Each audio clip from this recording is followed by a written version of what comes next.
everyone. Welcome back to the Famous Chefs of St. George. I'm Judy. And I'm Kim, and we've been cooking together for 53 years. Well, this is our second season of the show, and this season we're focusing on scrumptious desserts you can make at home that will make you look and feel like a trained pastry chef. Speaking of trained chefs, today we are bringing you Chef Mitchell from St. George's own French bakery. He's going to share his techniques for creating one of his most successful desserts, which is lemon meringue tarts, and also happens to be one of Judy's favorite desserts. Well, Chef Mitchell has an amazing resume. He has cooked in kitchens all over the world, and actually he met his wife in Vietnam, where he lived for 4 years. He started his culinary journey, however, right here in Utah, and his journey is so long that I've actually written it out to help me remember most of it. He started at the Hotel Utah in Salt Lake City as a teenager, and in rapid succession, he got a job in the Caribbean at the Rockefeller Foundation, and then at the Greenbrier Hotel in West Virginia, and at the Ritz-Carlton in Naples. From there, he was asked to come to Saudi Arabia and cook there for over 3 years, and then went to Milan, Italy, and to Toulouse, France, where he learned his French pastry skills. After that, he went to Las Vegas, spent 5 years there, overseeing over 1,000 employees at the Mandalay Bay and preparing food for, maybe 100,000 people. From there, he decided that it was time to come back to his roots, both spiritually and actually, and now we find him right here in St. George, Utah. And we consider ourselves fortunate to have him here right in St. George, where he is preparing delicious food and wonderful pastries at his French bakery or boulangerie on Red Hills Drive. And when we come back, we'll introduce Chef Mitchell to the show.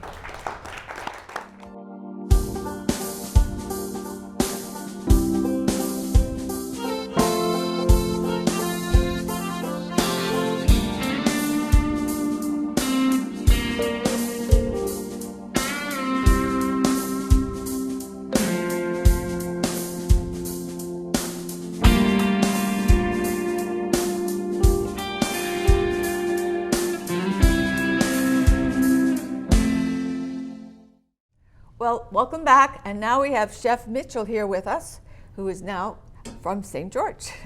Thank you very much. So Mitchell, we've been to your bakery, and I know we should call it really a boulangerie because you do a lot more than baking. Can you share with us what you do that's expansive that way? We do many different pastries. I don't really do any cakes or cookies per se. I do a lot of laminated doughs, croissant in particular, puff pastry, Danish doughs, a lot of savory items, a lot of sandwiches and breads and crepes. We also do a lot of coffees and smoothies. So it's a good place to go for lunch too. Very good. And I know that you told us you sell a tremendous number of what we're making tonight. That is correct. The tarts, you sell something like 100 a week. Correct. But and he's only open 4 days a week, so that's a lot of tarts. 24 days. Wednesday through Saturday. And do you like making tarts? Is that something you enjoy doing? I like them because they're individualized, so they're easier for the customer to have versus a large tart that you would end up having to cut into 6 or 8. Incidentally, the recipe we're going to use today, which will be available on our show, on our video, is good for 12. It's designed for 12 servings or 1 pie. If you prefer to make a pie instead of individual or tarts, a tart. It will work. It'll work that way as well. Okay, let's get started and show us what to do. Please let me wash my hands. Okay, so here we go. Okay, so to start this recipe, I actually have pre-made tart shells that I made ahead of time. But if you were to make the pie shell, you would take flour and butter and put into the mixer with the paddle and mix it until it got to a sandy consistency, and then you would add 2 to 3 tablespoons of water and work it to where it becomes like a cookie dough. You would chill that for 45 minutes, bring it out, roll it, and put that into your pie shell. I want to just say one thing, that how many of you have made either tarts or pie shells where you need to blind bake it? Do you know what that means? You want to explain that a little bit? So blind bake is any type of baking you would do that's a pre-cooked shell. For example, if you were going to do cream pies or tarts like lemon meringue or anything, you would roll out your dough and then you would line it with some parchment paper and put whether it be beans or rice or baking beads inside the shell, and then you would bake it. I recommend baking the shells at 425 to 450 degrees for 12 to 15 minutes. And then you pull them out, remove the parchment paper in that, and then let them cool down. Okay. Okay, so I have my ingredients ahead of time right here. We have a sauce pot, and this will make the filling for the tart shell. I have 1.5 cups of water, 1.5 cups of sugar, 1/3 of a cup plus 1 tablespoon of cornstarch, 3 egg yolks, 3 tablespoons of butter, 2 teaspoons of freshly grated lemon zest, and 1/2 cup of lemon juice. Can I say something? We talked to you about this, and you said you separate the egg whites and the egg yolks with your hand, the same That way is I do correct. it. So I did it. So Yeah. that's an official method now. And part of why I do that is because when you do that, it's easy to fill the umbilical of the white, which is not what you want inside your thing. Yeah, I learned that from him yesterday, that white part that hangs down is the umbilical, and it will keep your whites from getting fluffy. It'll get less fluffy without, so Right, I 'cause wasn't taking them out. I didn't know. Now I know. It's actually a bigger item whipping in your whites, which will deflate it versus inflating it. Okay. So now we're going to take our sugar Do we? and our cornstarch. Okay, it's okay, it's okay.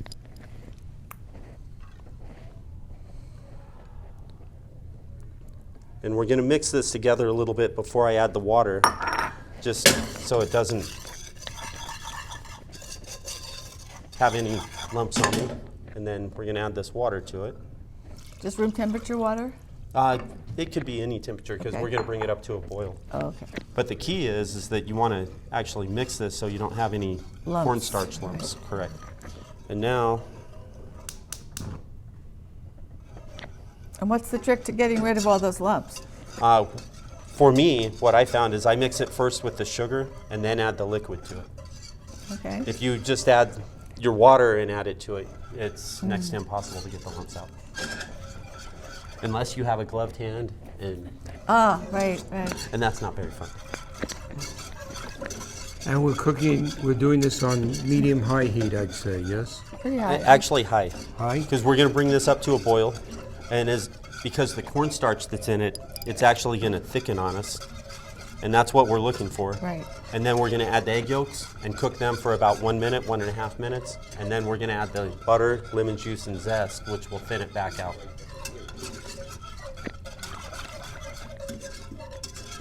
How much butter did you say it was? 3 tablespoons. But it's melted, right? No. the Oh, regular- I was looking at that. Correct. That's the lemon. Yeah, it will melt as it Right, hits this right. hot liquid, or which won't be a liquid.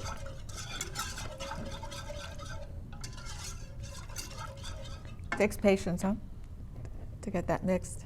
It'll actually boil pretty quick though. It's only 1.5 cup of water. Thank goodness. So when you make this in the bakery, how much of this do you make? I mean, Normally, a daily, gallon I or do a double batch of it. a double batch. Correct. I see. So you make 24 a day, is that what you're saying? Correct. During the week, I make 18 is my goal, and then on Saturdays, I do 24 to 36. Is Saturday's your busiest day? Yes. Saturdays are probably double any other day I have. What time do you open on Saturdays? We open 8 a.m. every day of the week, Oh, and we're that's open great. 8 to 5, but we sell out quite often also, and I found that when I stay open with no product, it does a disservice for me. I have Right. People are come disappointed. in unhappy, correct. So sometimes we close early. That makes sense. So where was your favorite place to work while this is boiling? What I mean, not necessarily the business, but the location. To be honest with you, every place that I was the right spot at the right time in my life. South Florida wouldn't have been so good being older. I was there actually in my early 20s, which was fantastic, unbelievable. Yeah, and same thing when I went to Saudi Arabia. If I would have been a teenager, I would have probably been too immature to handle it. You know, it's quite a different culture.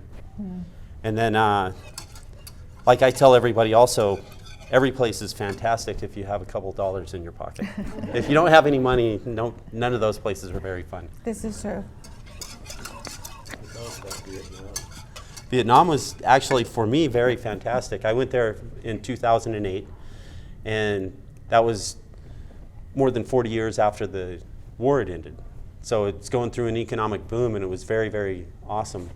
And 75 to 80% of the people in Vietnam were born after 1975. So they want to know about American culture, music, everything else. Believe it or not, I was actually in San Jose at Stanford University after I left Las Vegas. And my wife's niece and nephew were my friends. And they said, hey, why don't we go to Vietnam? I was like, okay. And I was scared because a lot of the history I had learned was of the war. But when you get there, that's not what you see. It's history, right? Correct, it's history. It's like, I finished high school in 1985, and it would have been like talking about Germany or Japan at the time. They were going through economic booms in the 80s. So a completely different time. And what do they call the war? They actually call it the American War. Right. Yeah. I've heard that And we before. call it the Vietnam War. Yeah. So how's that boiling coming? I see It's it starting to bubbles. come up. Yeah. And now you'll start seeing it thicken a little bit. So it's starting to dance. Oh, that's what you call it? Yep. The sugar dance. So do you teach anybody in your bakery how to make some of these things, or do you oversee? I'm sure Believe you it or not, oversee I everything. have 2 young kids that help me, and they help me clean. And then my wife is pretty much the person who takes care of everything in the front. She does all the beverages, all the drinks, and works all the couch. books, right? And all the books. That's part of my success. It's like an artist, you know, they're good artists. They're not good ones. So now, as you see, this is starting to thicken. Now it's really thickening up. So we're going to cook it just a second. Now we're going to turn this heat down. Okay, that's a little. And now we're going to add these egg yolks and cook them for just about 1.5 to 2 minutes. I've never made anything like this, have you? No. No, this is a very classic style. And you see how the egg yolk is actually turned up very lemony looking. Right. It's already looking yummy to me. How would it come out if we didn't have the egg yolks in it? I know it wouldn't be White. as rich, but Well, and it would be very clear. would be It wouldn't clear. have the lemon look to it. Uh-huh. I love everything lemon. And now we're My going to thin husband it back doesn't. It's down kind of a problem sometimes. with the lemon juice, the zest, I think you like this though. Yeah, I do. I and know then I the do. butter is what's going to smooth it out.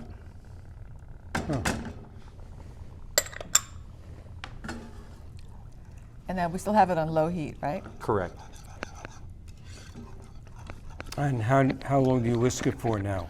Well, now I'm actually turning it off because you don't want that butter to boil. I If that see. butter boils, it's going to break out and you're going to have a layer of oil. Ooh, Whoop. I see. That's another good trick.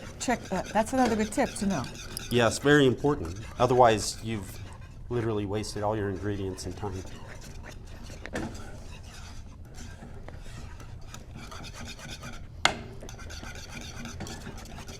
How do you know when you've mixed it enough? I'm just predominantly looking for making sure that butter's dissolved into it.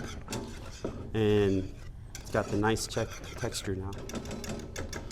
And now we're going to fill these tarts because as it starts to cool, Do you want me to get them? it's going to start to set. Okay, I think we're going to take our break now, and we'll see you when we come back.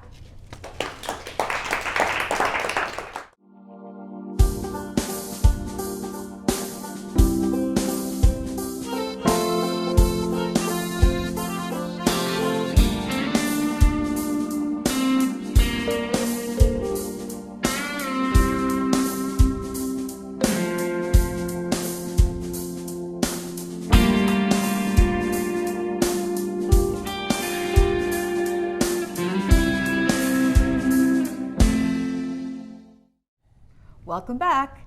The chef has filled some of the tarts because we needed to do it while this is still warm. He's going to show you a few that he's done now. And then we're going to work on the meringue. So you feel these pretty close to the top. And why do you use a teaspoon, not a tablespoon or some other more sophisticated thing than a teaspoon? Believe it or not, what I do at work is I actually make this, and while it's still very hot and liquidy, I pour it into a pitcher and I pour them. Oh. And I do them extremely quick. That's interesting. Yeah. And as I pour them, they end up, as you see, they're already starting to set. Yes. So from there, I'll take it. Go ready. so from there they start to set. We're going to move them to the side. We'll make the meringue, and we'll put the meringue on top and give it a little tease on top to give it some spikes. And then we're going to put it in the broiler, give it about 2 minutes to caramelize it, brown it on top. When I'm at work, I actually use a propane torch. So I can do 24 of them in about a minute and a half. Yeah. So we'll set these aside. And now in the mixer, we're going to take the egg whites. 3. 3. Cream of tartar. And does everybody know what you use the cream of tartar for? Now, the cream of tartar helps stabilize your meringue. So a lot of people, when they make meringue, it will look great, and once you use it, it'll start to deflate or it will start to weep. And when it weeps, it starts to leak liquid.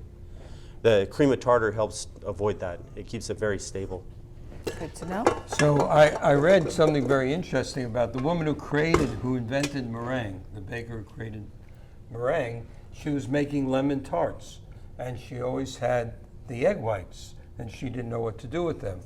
And eventually she whipped them and created the meringue, and it became a standard thing when she made lemon tarts. She put meringue on top. This. So Did meringue exist before that, or it was an according to invention this of- article, no. She created. Wow, that's good. Waste not, want none. When you do the meringue, you want it on as high and as fast as you can. Not slow. Okay.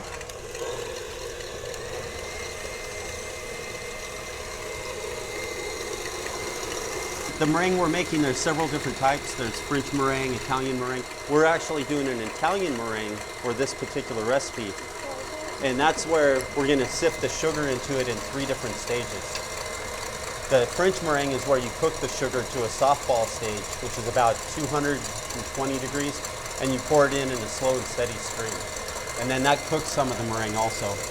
Can I ask a question? I made here a flourless chocolate cake, and the directions I had was also to put the sugar in when I was beating the egg whites 1 tablespoon at a time. Which is an Italian meringue. But I wasn't making meringue, it was going into the cake. So I just added 1/3 of this sugar, and now as you see it's starting to come up a little more. Great. Yeah. Thickening. And we'll add 1/3 more. And you don't want to add it too much at one time because it'll be too heavy and it'll drop your meringue. And now you can see it's more than doubled in volume. Great. And now this last part, I'm just sprinkling very slowly on the top and letting it whip. How? That makes it whip. Ah. Never know. Well, I made the chocolate cake last week for Passover because it's flourless, and it was a huge hit. It was the most popular dessert at the party. By far. We had 80 people, and Not at our house. this was gone like that. We should have made 10 of them, actually. A lot of work. And a lot of chocolate. And it's great that, just going back to that flourless chocolate cake, if you serve it at room temperature, we think that's best. But if you serve it cold, it's more almost like candy because it Well, it's firms easier to up. cut. It's easier to cut also. I would go with, forget about easy to cut. Just make it taste great. And melt in your mouth. We're focusing now on meringue, a beautiful, white, fluffy meringue. Nice and thick. I just added the vanilla to it, and now you'll see that it's... Whoa. Whoa. Look at that. And then there's the That actual is bowl of it. much thicker than the one I may remember. And you see it's very, very stiff. Yeah, that's wonderful. Okay. Wow. You see that's a nice... That's so beautiful. Regular, I would use the pastry bag on this. How many of you have a pastry bag at this point? Anybody? Yeah? Okay. So that, again on the video, and when I send you the actual written instructions, I have a picture of his lemon tarts, and with the pastry bag making the meringue, they're really pretty. And the next step is going to be the broiler, right? That is correct. Okay, we're going to take a break right now. When we come back, we'll be broiling these in the last step.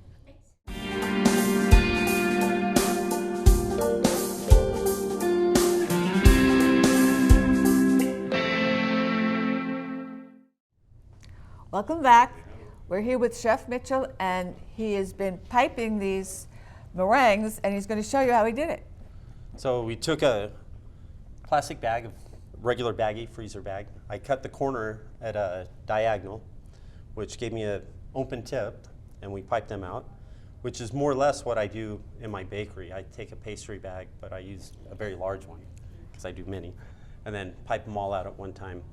So we have these ready to go in the broiler, and part of how I did I'm that, going to put them in right now. which here's one of the tarts, Sure. and You want this? so I have this bag, and when you pipe, you want to squeeze from this part of your hand in a nice circular motion, whether you're doing stars, swirls, rosettes, or anything. And the key is just a nice even pressure.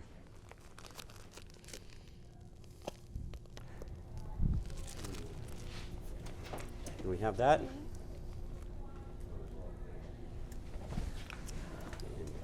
That is a really good tip, because I don't have one of those at home, and so now I can just use a pastry bag, a plastic bag as a pastry bag, Correct. excuse me. Yes. Okay, we're going to take a break, and when we come back, we should have Something to eat. something ready to show you. Thank you, guys.